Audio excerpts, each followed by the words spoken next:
All right, guys, what's going on? Welcome in. So in this one, I really wanted to ask the question here, what's next, right? Like where do the Jets go from here? Because although the team is 4-4 and we're still afloat within the AFC, and we got the Raiders this week, a win there, boom, all of a sudden we're 5-4, above 500 with another conference win. Like all's good.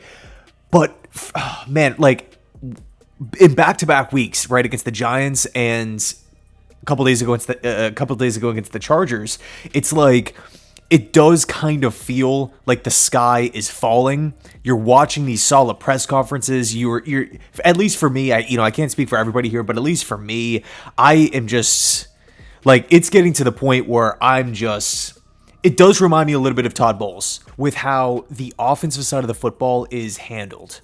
Right, whether you want to talk about the quarterback position in Zach Wilson, whether you want to talk about the offensive line, and granted we've had some injuries there, but it just seems like we are constantly moving guys to different positions. I'll be talking to a couple buddies like on Sundays before games kick off, just previewing the day, just talking ball. Literally every single time the Jets offensive line comes up, they start laughing at me because I'm like, I don't know who's going to be starting at right tackle. I don't know who's going to be starting this week at center, who's going to be starting at right tackle. We're going to have a tackle play guard. We're moving guys around. Is Becton going back to the right side when Dwayne Brown comes back healthy? Like it's just complete chaos, complete pandemonium on the offensive side of the football. We can talk about Hackett's play calling, right? The 15-yard rectangle offense. It just doesn't really seem like there's anything materializing down the field.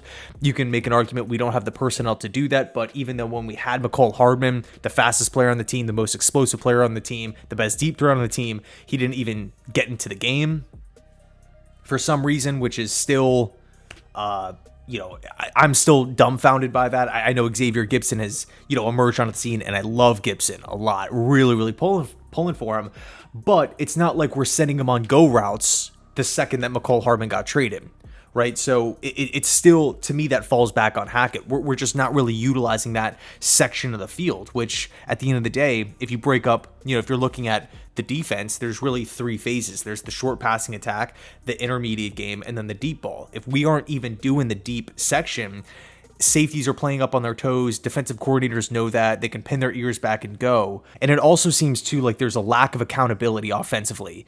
But the thing that drives me up a wall, right? Again, listening to Hackett and Saleh in these press conferences, it just seems like there's like this arrogant or like this egotistical approach with how they respond, how they answer.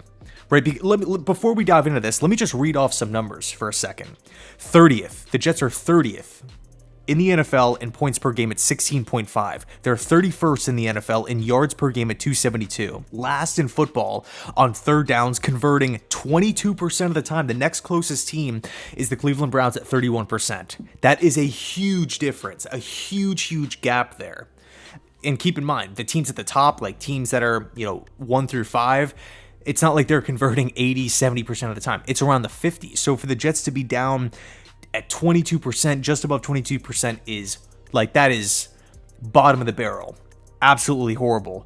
Last in the red zone, 31st in touchdowns per game. And then we look at the defense, they're top 10 here in yards, points, opposing touchdowns per game, and red zone defense.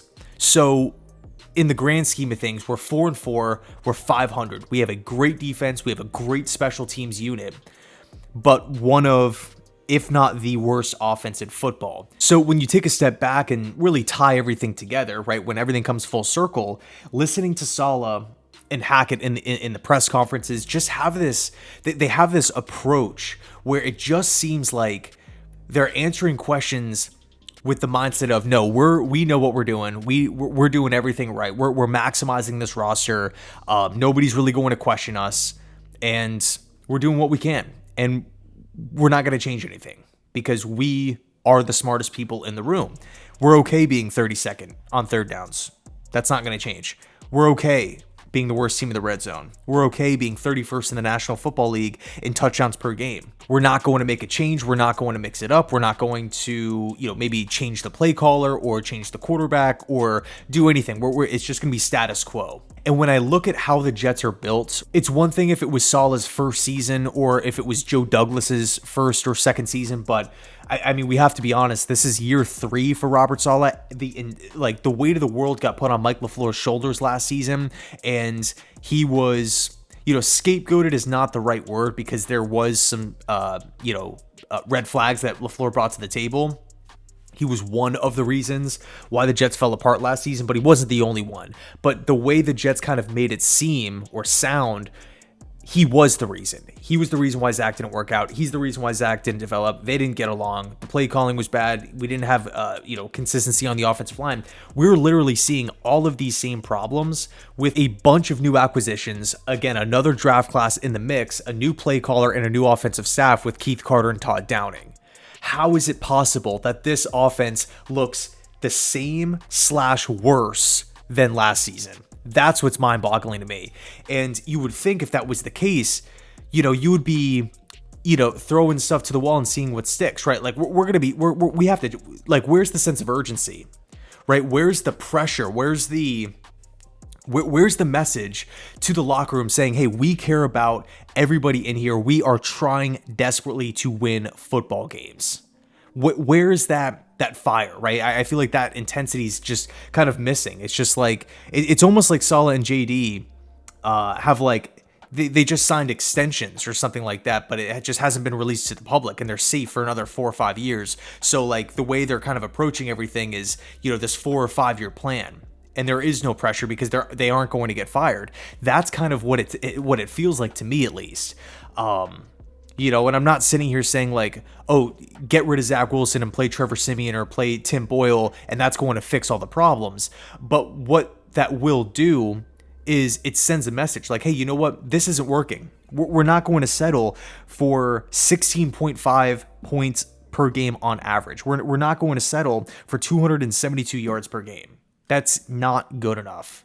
It's not good enough, right? So unfortunately, and this was the big issue with the trade deadline, why I was really trying to, not necessarily hype the trade deadline up, but really emphasize like this is the last opportunity that Douglas has to go get that impact piece, whether it be at wide receiver or offensive line, whatever. I mean, La'el Collins is still out on the open market. I just want to see this team do something. And I'm not saying that what they do is going to be positive, but at least they're trying to make something work. Because I'm really, gotta be honest, really not liking the approach of everybody in the league, every fan, every team out there, every media member looking at the Jets offense saying, these numbers aren't good enough. The eye test, it's not good enough. These guys aren't developing. These guys aren't having production. It's not on one person, obviously. It's not all on Hackett. It's not all on Wilson. It's not all on the offensive line. Not all on Saleh. But as the head coach of the football team, you want to have, the leader in place to shift gears, right? You want to have that guy to be able to right the ship if things aren't going well. I think that was ultimately why Todd Bowles was let go in the end, because just there was nothing that he brought to the table on the offensive side of the football. There was no sense of urgency to change anything. It just seemed like he was fine rolling out the same group and just trying to win games on the defensive side of the football. And I get that philosophy, but from a week to week basis, I mean, I just don't think it's fair to ask a defense, hey, can you guys limit the opposing offenses? Keep in mind, their offenses today are just explosive, high-flying. The game is tailored rules-wise to offensive football, 2 quarterbacks, 2 guys not getting hit late and pass interference, all these different things.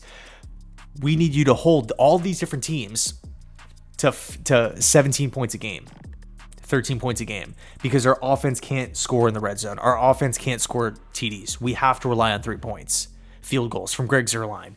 It's just not fair. Like, at what point does DJ Reed, at what point does Quincy Williams and Sauce Gardner and Jordan White, at what point do they just look at the situation and say, can our offense score 20 plus points? Can we have a couple of TDs, plus a couple of field goals. It seriously seems like a week to week thing where the defense is being asked to play at this all-time level, this elite level, and the offense, like the expectations for the offense is like, all right, hopefully we can maybe on a good day score 17-20 points, and the defense will do everything else. The defense will keep Mahomes and Josh Allen and Jalen Hurts and Justin Herbert in check week after week after week. To me, it's just not, and I'm a defensive guy, it's not fair for the Jets coaches to put that weight on the defense to perform like that consistently. So where do the Jets go from here?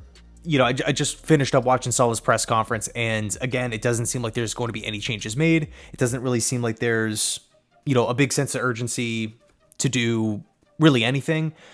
So we'll see how it plays out. We got the Raiders next weekend on primetime again, Sunday Night Football. I think all I'm going to say is we got to see something more. On the offense side of football, we have to see something more, because if you don't, season's going to pass everybody by. I mean, we're week 10. We're going in a week 10 right now. It should not take 10 weeks to get everybody on the same page on the offense side of the football. It frankly shouldn't. And again, I know there's injuries. I know Wilson's the quarterback. I know we have adversity in this and that, but year 3 for Saleh, tons of money, tons of draft picks invested in this team. 30th, 31st, 32nd, 31st. Like, these numbers are just frankly, gosh, they're horrible. I can't even look at them anymore. It's too frustrating. We got to see something on the offense side of football. I'll leave it there. Let me know your thoughts down below in the comment section. Thanks so much for watching. I appreciate it. And as always, go Jets.